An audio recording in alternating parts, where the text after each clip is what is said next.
Hey everybody, Jessica Dwyer here from Fangirl Radio and Fangirl Magazine with one of my first video reviews for this. Yeah.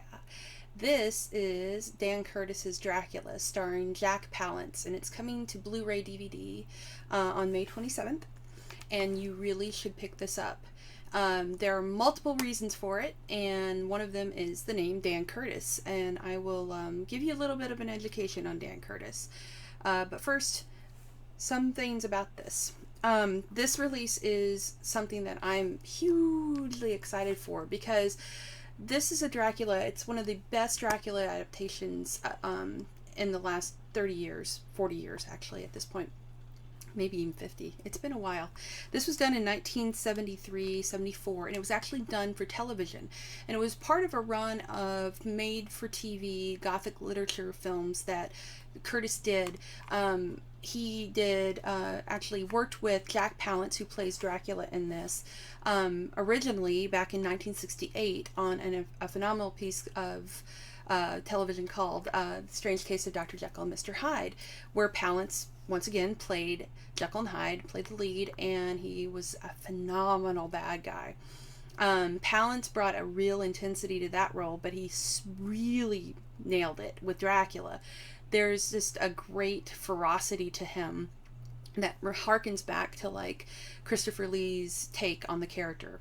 The other thing that's really, really cool about Dracula on the Palance version is the fact that this is one of the first times they really referenced the historical Vlad the Impaler, a la, aka Dracula, and tied them together as this character being Vlad the Impaler, Vlad Tepes.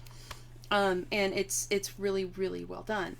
Another piece of this that is one of the first times that's really something has been done in a Dracula film or a vampire film actually at all was the reincarnation angle of the reincarnated lost love.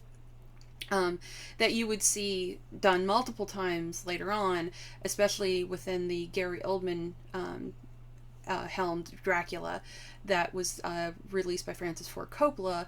That really, really ripped off a lot of things from this. But, it was done with love and done well, but this did it first. And the other thing that, because, everybody, you're taking great story pieces and just reusing them over and over again, and I can't blame them for that. But Curtis actually did a lot of things first, and that's why you really, if you're a horror fan, a vampire fan, a fan of horror on television right now, or horror in general, the name Dan Curtis really should mean a lot to you, because his work inspired everything. And the thing that really inspired everybody, especially this, and especially a lot of creators right now, such as Tim Burton, was this. This is Dark Shadows. If you don't know what Dark Shadows is, you need to learn and love Dark Shadows. Dark Shadows was a TV series that Curtis did back in the late 60s, and he also did 2 feature film adaptations from it as well. And recently, as you can see behind me back here, there's a massive poster. Johnny Depp and Tim Burton took a turn at Dark Shadows and made a feature film based on it. Now, the original Dark Shadows, the series here, is the first time that you are ever going to see that whole reincarnated lost love thing. Curtis really did that first. It also is where you see a lot of his Gothic literature first tries. Basically, Dark Shadows was a TV soap opera that utilized every Gothic lit novel ever as the basis for the plot lines. And I mean everything. There's Frankenstein in here, there's Turn of the Screw in here, obviously Dracula, the Wolfman, there's even H.P. Lovecraft stuff in here, everything.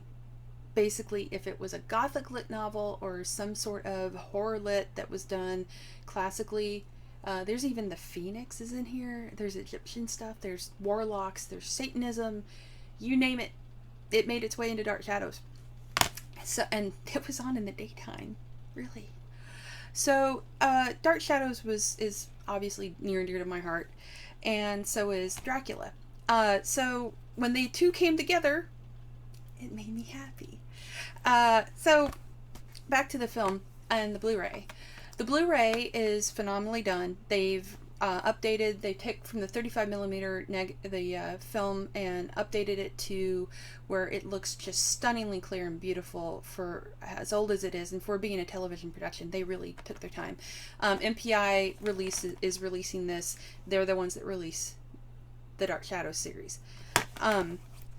Also, the other interesting piece of this is the fact that who wrote this is a man named Richard Matheson. Sadly, Richard Matheson passed away not too long ago, and we lost a really, really phenomenal writer. If you don't know the name Richard Matheson, you need to be educated on that as well a little bit. Richard Matheson is the man who wrote I Am Legend. Richard Matheson also helped pen this, which is called Jack the Night Stalker, back in the actually a couple years before this came out. This is actually smack in the middle of a string of collaborations between Dan Curtis and Richard Matheson that happened in the 70s, and those collaborations gave us things like Trilogy of Terror, with the Zuni fetish doll that I'm gonna eat you, Dead of Night, and he was phenomenal, and he really did a great job with this adaptation of Dracula. What's interesting about this is I think Matheson and possibly Curtis had a little bit of this and a little bit into this as well, is in this feature of Dracula, which was actually done for television, by the way, TV, not feature. So there's some editing that went on that you get to see some of the cuts that were made in this. They've got these on as extras on there.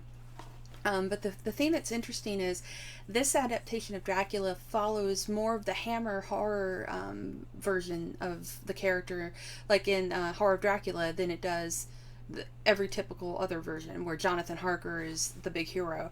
In this one, it's actually Arthur Holmwood, much like Horror of Dracula.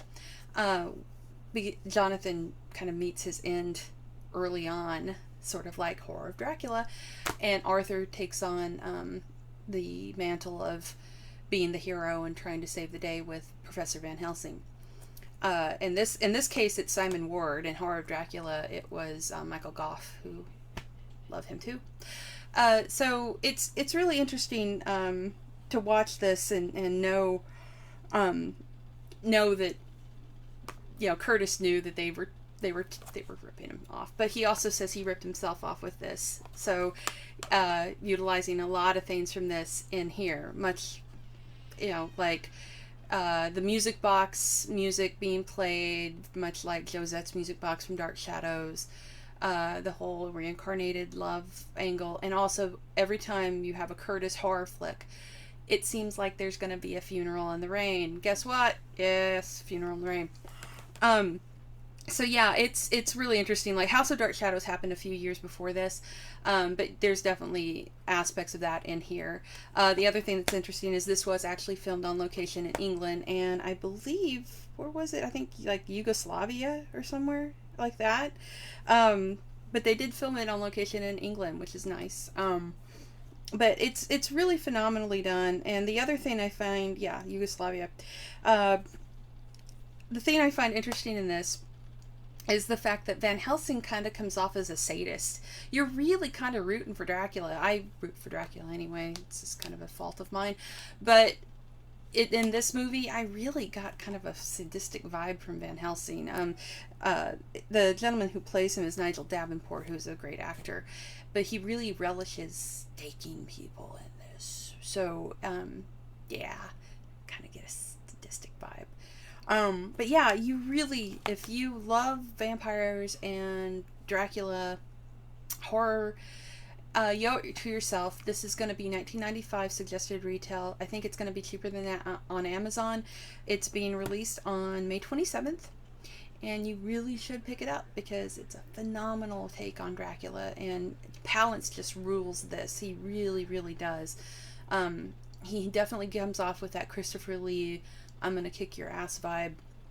He's tall, imposing, regal, and sad. It's a sympathetic take on him too. There's there's a definite sadness. Palance really could act with his eyes, and it comes off really well in this.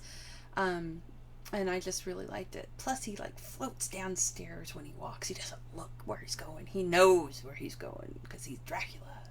So yeah, check it out, man. It's really good. May 27th, MPI releasing this. I hope they do Blu-rays of the other stuff too, because I really want them. And check out Dark Shadows if you haven't seen this yet. You need to watch Dark Shadows. At one time, it was streaming completely on Netflix. They had a lot of the episodes on there. And Hulu, I think, may have them now. It kind of floats around. But you owe it to yourself. If you haven't seen Dark Shadows, check out Dark Shadows. And with that, see you later. I will be back with more reviews.